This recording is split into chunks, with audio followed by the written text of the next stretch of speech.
Yan po ang katotohanan niya. Yun. Okay.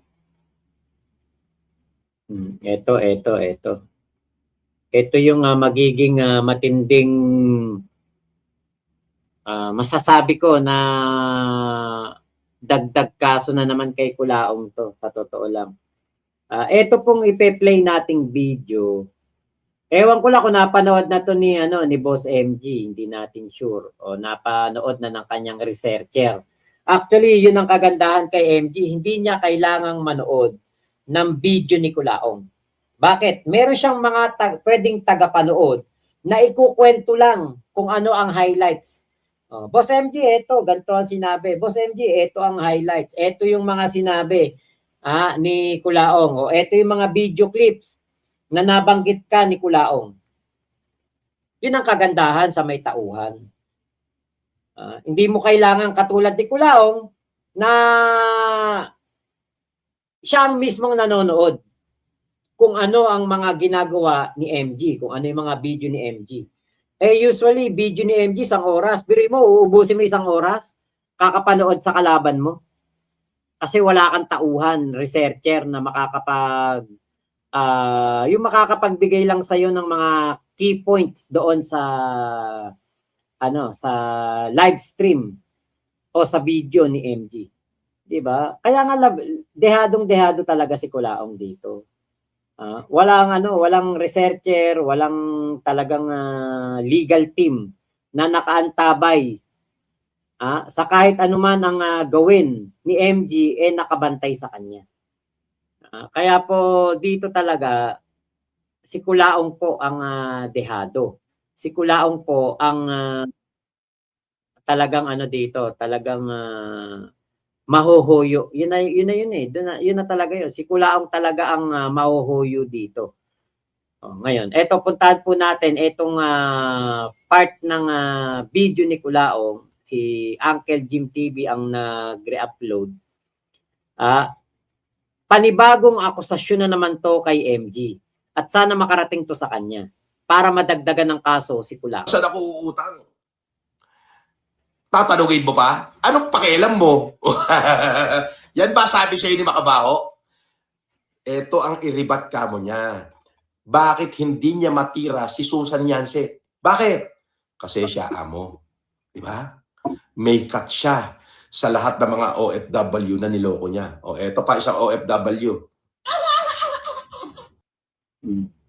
May cut daw si Makagago sa mga OFW na nakahingi ng ano ba tawag doon, yung yung legal advice, ganyan. Baka yun po ang gustong pakahulugan ni Kulaong.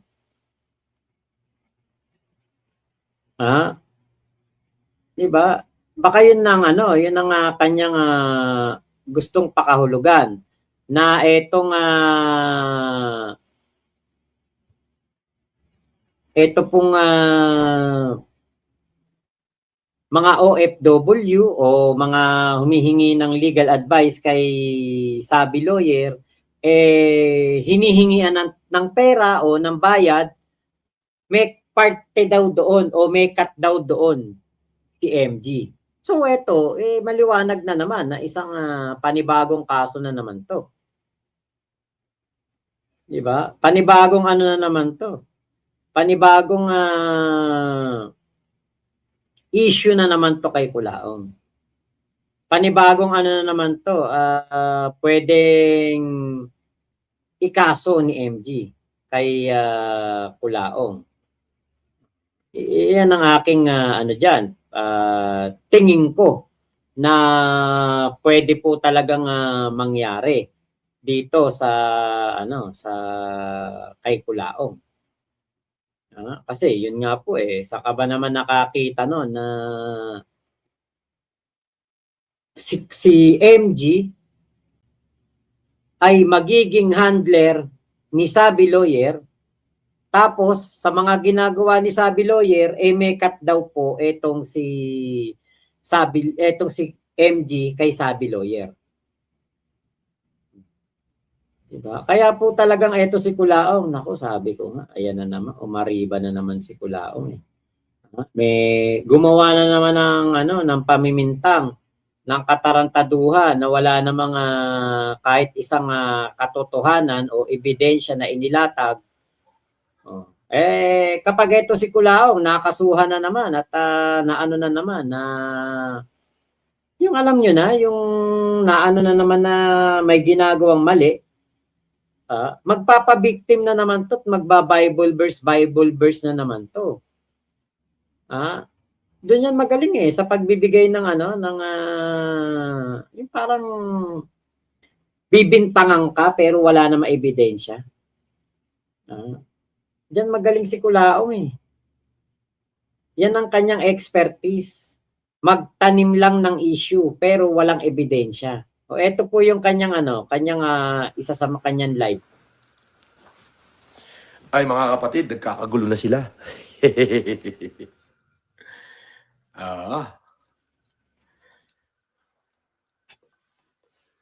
Nagkakagulo na ho sila, nagkakagulo na. Oo.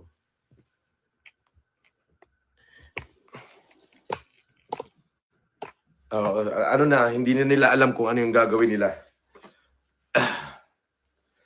Kung paano nila papatayin yung sunog.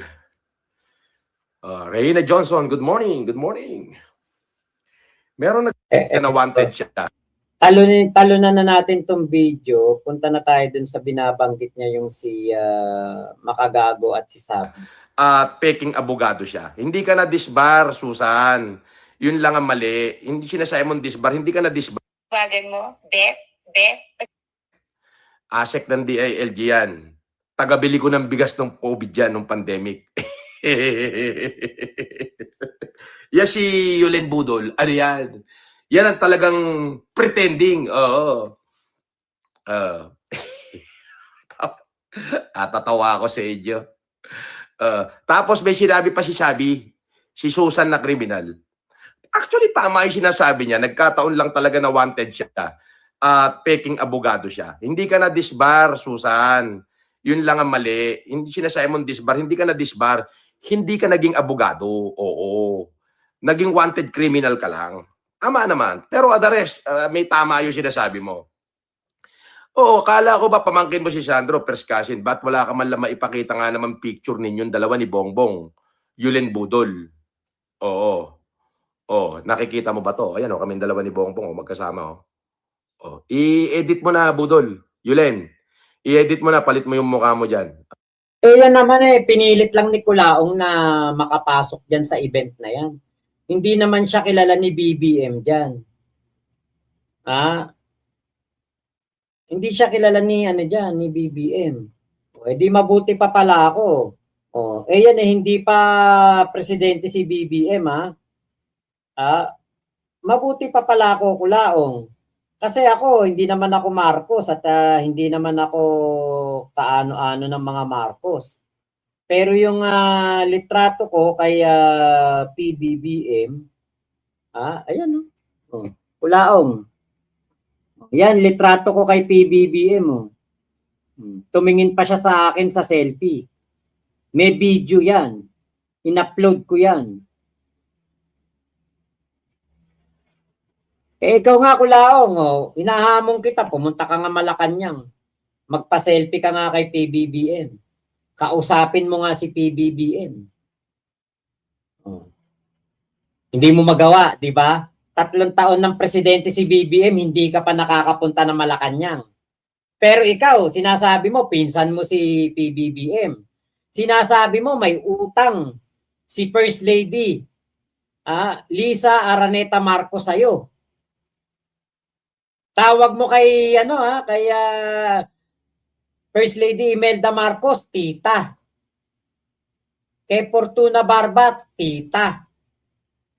Pero hindi ka nakakapunta ng Malacanang, Kulaong. 3 taon ng presidente si BBM. Baka hanggang 2028 hindi ka man lang makapunta ng Malacanang. Pinagyayabang mo si PBBM, pero, Paano tong video na to? O, ito, tong video na to, play natin. Wala pa lang. Teka, lagyan natin ng audio. Ayan.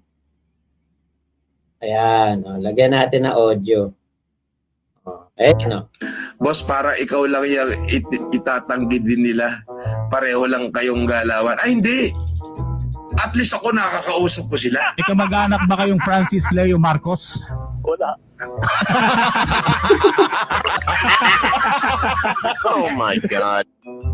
At least sila nung in-interview talaga. Iba-iba yung sagot nila.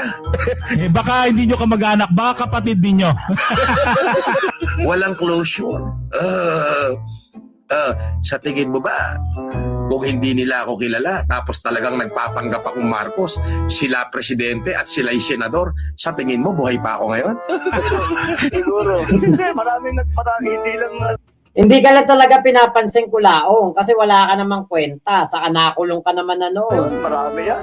Maraming ganyan. Ano ginagawa. Pero napapanood nyo ba yung video niya?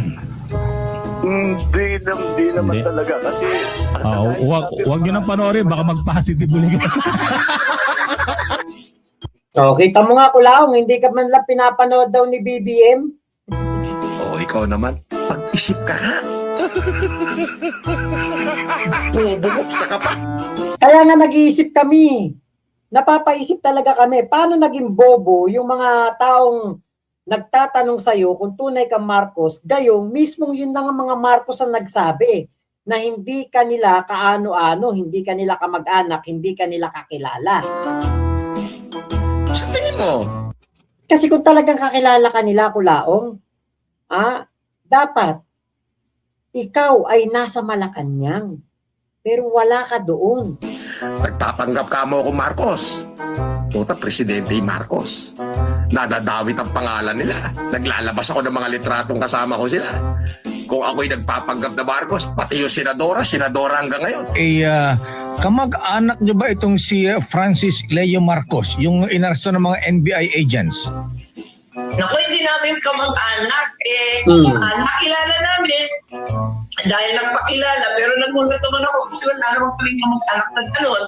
Nung tumutulong naman, nung nabalitaan kong tumutulong naman sa bigas, okay naman. Pero nung narinig ko na kung ano-ano rin, ang pinagalingan ng pera, natakot naman kami. So, hindi namin kamag-anak, in short. Sa tingin mo ba? Ayun. Si Amy, sinabi, hindi ka kamag-anak. Diba? So, hindi ka talaga kamag-anak. Dalawa na yun. Bongbong at Amy Marcos na nagkumpirma. Hindi ka nila kilala, hindi ka nila kamag-anak. So, ano pang gusto mong ilusot dyan? Kulaong, hindi ka nga nila kilala.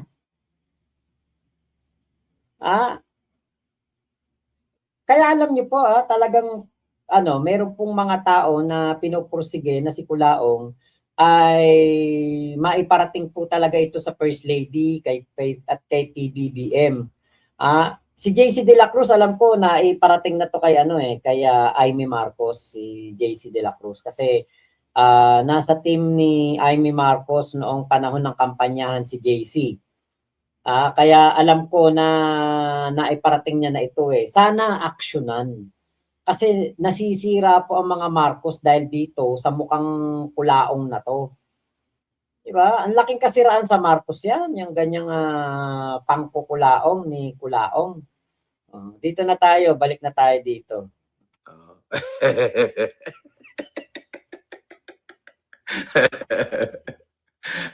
Sir FLM, nakakatuwa yung away ni Lilin at ni Sabilita, sir.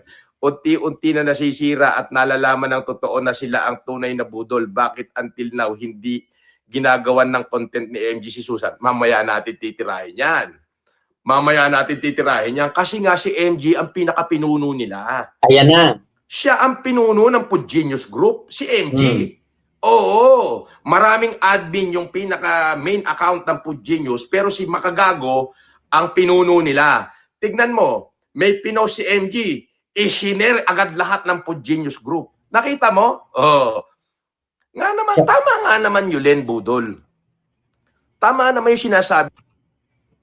Talagang talagang may pagiging mangmang talaga tong si Kulaong. Eh di kunwari pala, kunwari lang kunwari yung shares ng video ni Food Genius, umabot ng, eto. Kunwari lang, eto, Food Genius to.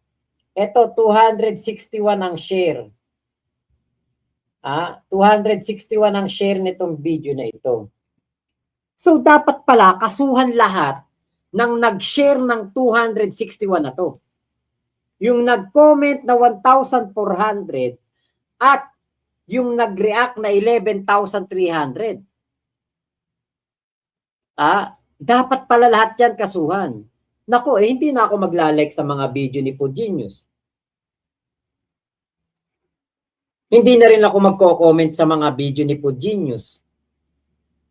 Kasi, kapag pala ikaw ay nag-share ng video ni Food Genius o ng post ni Food Genius, ibig sabihin, ikaw ang leader ng Food Genius Group. Ganun pala yung logic doon. I could not see any logic in there. Ayun, no? 261 likes. 261 shares. Ang comment 1,400, 11,300 ang nag-react. Kunwari mag-react tayo dito, tawa. Di ano na ako? Kapanalig na pala ako ng Food Genius. Kasabwat na pala ako. I could not see any logic in there. What does that mean? What does that mean? Delayed. What does that mean?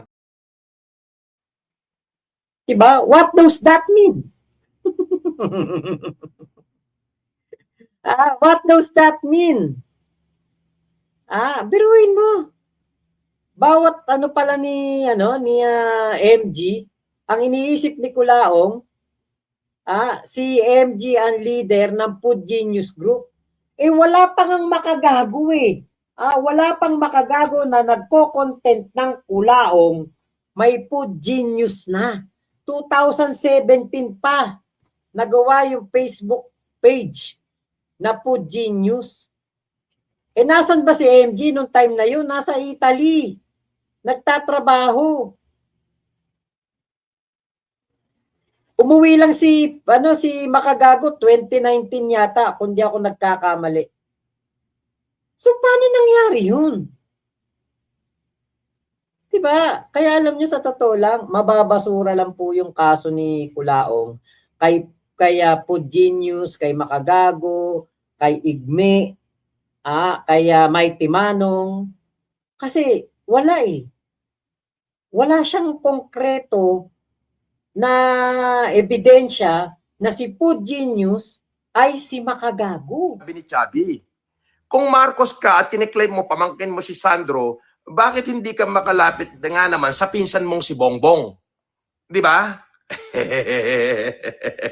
Ba't di ka nga naman makalapit? Eto si Bongbong ba hinahanap mo? Ayan Ayan Yulen, screenshot mo na to, tapos palitan mo yung mukha ko, ilagay mo yung mukha mo. Para naman may ipakita ka kahit picture lang na magkasama kayo ni Bobo. Alam mo ba, hindi pa siya presidente niyan, hindi pa siya senador pa lang siya niyan. Ay, hindi. Kaya nga, di ba? Pinagmamalaki mo, Kulaong, na hindi pa siya presidente diyan nung nagkita kayo ni BBM. Bakit ngayon na presidente, hindi mo mapuntahan? Kahit man lang mag-courtesy call ka kay BBM, hindi mo magawa. Daig pa pala kita. Congressman pa lang siya niyan sa Ilocos Norte. Kinakina mo. Kinakina mo? Sige na. Tama nga naman. Oo, tama nga naman. Di ba? Yulen Budol. Tama nga naman. May sinasabi pa rito si Sabi. Kinausap daw siya ni Aimee. Kinausap daw niya si Aimee dahil nakakalapit daw siya kay Aimee. Mabilis daw siya lumapit Kinausap daw niya si Aimee. Sa bunganga ni Sabi to sabi daw ni Sabi kay Aimee, titirahin ko na to si Norman. Sabi daw ni Aimee, huwag mong pakialaman yan. Ay, ba't may ganon? Bakit may ganon? Epelem, takot kasi si Makabaho gawan ng content si Susan dahil alam ni MG na babaliktad at maglalabas ng info yang si Susan tulad ng ginagawa niya kay Yulin. Correct. Correct. Pero kahit hindi maglabas si Susan, ako maglalabas. Alam mo, Makagago, mag-utos ka man dito ng libu-libong troll, hindi mo na maibabahig yan na ikaw ang pinuno ng FG Group at ikaw, in-endorse mo si Susan bilang kriminal na maabogado para maraming malokong OFW. Oo, hindi mo na maiiwas yan, Makagago. Hindi na maiiwas yan. Oo, may hard copy ako ng endorsement mo sa kanya eh. Good morning. Kininam, Makabaho. O kistisabam. Parang meron yata ako residency sa Cordillera, no? Sa Bugyas. Ay, hindi pala. Sa Mangkayan na lang. O magpapail nga rin ako dito ng kaso. Total, pinagsasabi mo na, ipipilipin look mo ko eh. Di ba? Di ba? Alam mo, Makagago, mag-iiyak ka na lang, humingi ka na lang ng tawad sa akin, patatawarin kita. Dito kasi ibabaon na kita rito eh. Ibabaon na kita rito sa sitwasyon na to eh. Oo, hindi ka na makakaahon dito na nag-endorso ka sa 3 milyon mong subscriber ng isang peking law firm, peking abogado, kriminal na abogado. Yung sinasabi mo na isa lang, marami yan sila. Ang totoo, nag-iisa lang talaga yon. Marami rang pangalan. Ikaw talaga.